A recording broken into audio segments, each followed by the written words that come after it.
Olá pessoal, espero que todos estejam bem. Gente, hoje vamos conversar um pouquinho sobre esse destralhe da papelaria, né? O destralhe dos papéis, de caixas de papel, de sacolas de papel, de documentações que entram na nossa casa.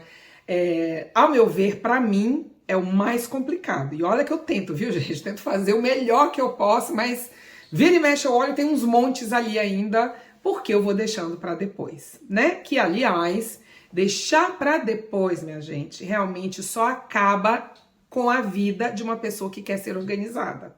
Então, vamos lá? Por favor, se você tem interesse nesse assunto, me dê um like, que é muito importante para o meu trabalho. Se vocês quiserem fazer aí qualquer comentário, vocês sabem que eu adoro. E me sigam no Instagram. Então, vamos lá?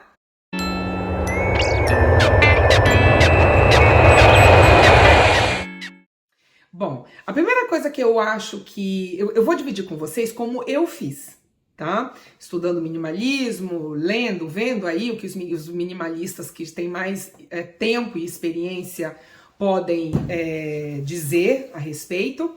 Eu fiz o seguinte, a primeira coisa, eu comecei a identificar as fontes de papéis que entravam na minha vida. Então, identificar aonde que entram toda essa papelaria. A primeira coisa é a nossa compra de supermercado com caixas, né? Com sacolas de papel que normalmente a gente faz. Eu moro aqui na Austrália, para quem não me conhece, eu tenho uma creche na minha casa. Então, em termos de alimento, além de ser para mim e para o meu marido, como eu ofereço frutas e alguns lanchinhos para as crianças, eu também tenho que gastar um dinheiro com alimentação para as crianças nesse sentido.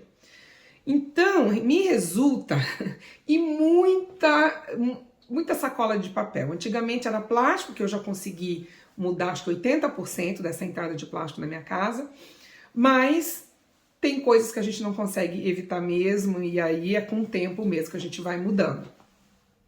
Então, a primeira coisa é a nossa compra de supermercado, né? E aí, o que fazer com essas sacolas? Eu sugiro, para quem tem filhos ou quem tem animaizinhos que cuida em casa, procurar usar para eles, né? Então, eu faço muito artesanato com as sacolinhas de papel aqui com as crianças. Eu utilizo aquelas caixas de leite. Também são coisas que eu corto, depois higienizo bem, limpo e a gente usa no nosso artesanatozinho que a gente faz aqui. Então eu procuro reciclar o máximo possível toda essa papelaria que entra com relação às compras de supermercado. Segunda entrada que eu identifiquei aqui na minha casa é a caixa de... como é que chama no Brasil, gente? Aqui a gente chama mailbox. Vou pedir para o diretor colocar aí. Toda vez que eu vou lá, que fica bem na entrada da minha casa mesmo, inclusive na entrada do jardim que fica na frente, para quem me acompanha aqui sabe que é assim. Para quem não me acompanha e está aqui pela primeira vez, procure o vídeo recente dos jardins da minha casa que vocês vão ver como é que é.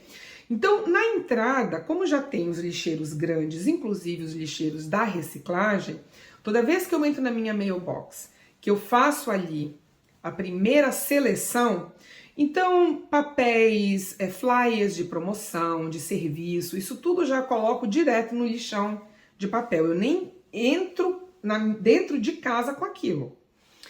E aí, os outros documentos, que são documentos de banco, coisas mais pessoais, aí sim, aí eu trago, e aí sim aqui eu abro e já faço uma seleção natural.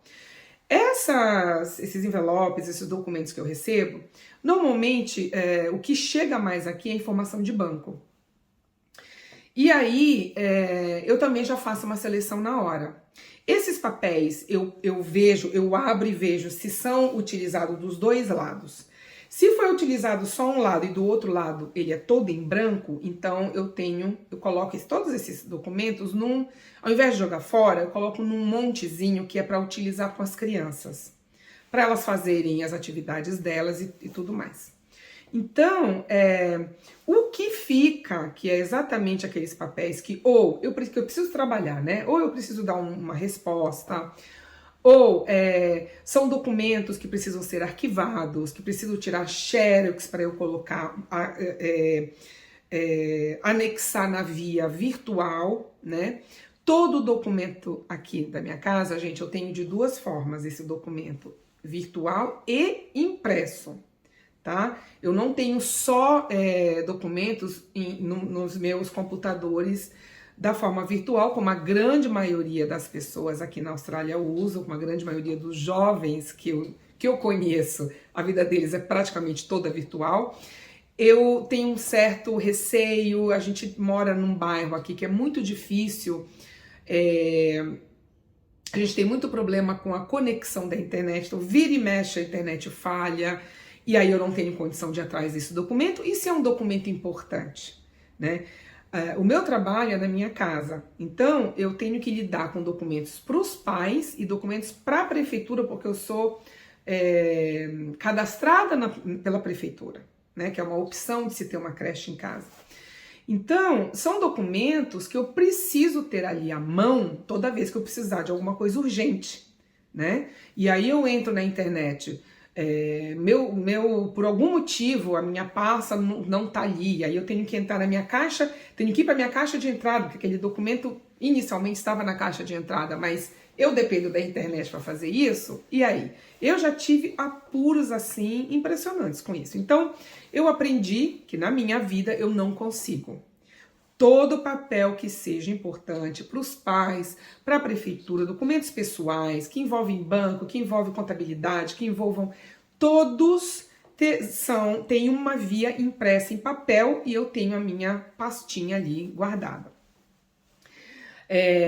Então, o segundo ponto é essa entrada, né, física do papel. E o terceiro ponto é a entrada virtual, que é a nossa caixa de entrada dos nossos Gmails, Hotmail, enfim, qualquer um que você tenha. E aí eu faço da seguinte maneira: todo dia eu checo na metade do dia e no final do dia. E, gente, é um hábito que, assim, acabou virando um vício já. Eu faço tão automaticamente que às vezes eu nem percebo. Se você abrir hoje o meu celular e ver lá o que tem na caixa de entrada, vai ter sempre uma quantidade de documentos, porque eu tenho sempre coisa para mandar em documento. Coisas que eu preciso trabalhar para amanhã, coisas que eu tenho um tempo específico para trabalhar, para preencher aquele documento. Então fica ali. Enquanto eu não resolvo aquele documento, ele vai ficar na minha caixa de entrada. E já vou jogando fora tudo aquilo que entra que não me interessa. Então eu jogo fora, em média, de 15 a 20 e-mails. Uma outra coisa é a gente categorizar as nossas entradas, né? Que é uma coisa que eu ainda não consegui fazer sozinho. Meu marido já entende um pouquinho mais. Então, muita coisa ele já bloqueou na entrada dele, então muita coisa ele já não recebe mais. Então, esses hábitos para que a gente faça essa seleção na hora que a gente recebe, isso ajuda muito do que deixar para depois. Aliás, minha gente, não tem nada pior na vida de uma pessoa organizada essa coisa de deixar para depois, né? Eu fico muito agoniada. O meu marido, ele não é assim, ele é muito mais relaxado. E aí, às vezes, acontece alguma coisa, o banco pediu, sei lá, um recibo da nossa entrada do mês passado para poder liberar as nossas transações no valor acima de $500, por exemplo. Eu já quero resolver logo. Ele, não, amanhã, segunda-feira a gente manda, mas e se acontece alguma coisa nesse meio tempo? Então, ele sofre muito, tadinho, porque tudo que tem que resolver no dia, eu faço no dia. Muitas das vezes eu não faço na hora, né? Quando eu sei que aquilo ali pode esperar um pouquinho, então eu deixo para fazer no final do dia. Agora, aqueles que eu já tenho que dar uma resposta, aí eu já libero e já vou tirando da minha frente. Porque se a gente vai deixando para depois, gente, tudo e qualquer coisa na nossa vida vai aumentando de uma tal forma que depois pra gente voltar, olha, uma coisa que eu vou dizer para vocês e que me atrapalha ainda até hoje, que eu ainda não consegui ficar em dia, é fazer a minha contabilidade todo final do mês. Eu estou 6 meses atrasada na minha contabilidade. E a contabilidade que eu faço são as entradas. E quem tem negócio aí sabe o que eu estou dizendo. Eu tenho que dar a entrada de quanto que eu gastei de energia, de água, de material de escritório e por aí vai, né? Nossa lista é grande. A gente tem que fazer isso todo mês. Eu estou há 6 meses atrasada. Vocês imaginam a quantidade de papel que tem em cima da minha mesa. Então, se eu não tomar conta, esse papel, essa demanda de documentação, isso acaba tomando conta da nossa vida, né? É muito engraçado isso, porque assim, o meu marido, ele já pensa diferente, e eu não imaginava que existia pessoa que nem ele. Quando eu o conheci, hoje não, hoje ele já tem, assim, muito mais responsabilidade, ele já gosta de resolver as coisas dele com um pouco mais de rapidez. Mas quando eu o conheci, ele pagava todas as contas normais, como qualquer pessoa, de água, luz, mas ele pagava quando a empresa mandava e-mail, ei, cadê? O pagamento não foi feito, aí ele ia lá e pagava, ou seja, ele estava sempre em atraso. E aqui é que nem no Brasil, você pagou em atraso, dependendo da quantidade do atraso, esse período vai ser com taxas que eles vão colocar para o próximo mês, por causa dos dias de atraso. Então, vocês imaginam uma pessoa, quando a gente começou a ter um relacionamento mais sério, passamos a noivar e tudo mais, eu comecei a me interessar sobre essas coisas dele e eu falei pra ele, isso não é a vida de uma pessoa. É humanamente impossível viver desse jeito. Ele falou, não, Cris, é porque eu tô vivo até hoje. E ele se acostumou assim, sabe? Então, para que ele haja como eu ajo, que eu procuro pagar todas as minhas contas no dia certo que eu recebo. Claro, vão existir situações e situações, né? Eu também não vou parar a minha vida, entrar em desespero, fazer disso um bicho de 7 cabeças, porque eu tenho uma conta para vencer amanhã e amanhã eu tenho o dia inteiro numa reunião importante na prefeitura e não vou ter condição de fazer esse pagamento amanhã, então ele vai ser feito depois de amanhã. Ou melhor, eu faço até um dia antes, quando eu vejo que eu estou numa situação assim, né? A gente não ganha nenhum desconto de fazer antes, mas se a gente atrasa, a gente tem que pagar a taxa de atraso, né? Isso é que eu acho muito interessante. Mas enfim, então é assim que eu faço hoje na minha vida. Essa demanda de papelaria, a gente tem que ter muito cuidado, porque senão realmente bagunça a nossa vida inteira. Eu costumo dizer que a documentação para uma pessoa que é organizada, a casa pode estar uma bagunça, o carro pode estar sujo, mas se ela não tem, ou melhor, se ela tem uma pastinha para cada coisa e ela sabe, no escritório, aquele cantinho que é tudo organizado, parece que tá tudo bem.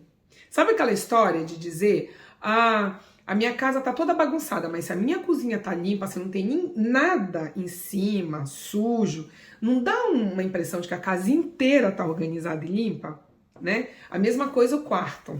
Se eu não boto não estico a minha cama, não deixo ela toda feitinha logo quando eu acordo, quando eu levanto, se ela fica toda bagunçada, não dá a impressão de que a casa inteira tá bagunçada? Pois é a mesma coisa pra mim, né? Então é isso, minha gente. Se vocês fazem de forma diferente, se vocês acham que tem alguma outra fonte de entrada de papelaria na vida de vocês que vocês querem dividir, coloquem aí. Eu vou adorar, vocês sabem que eu adoro quando vocês fazem o comentário de vocês, tá bom? Então eu vejo vocês no próximo vídeo. Tchau, pessoal!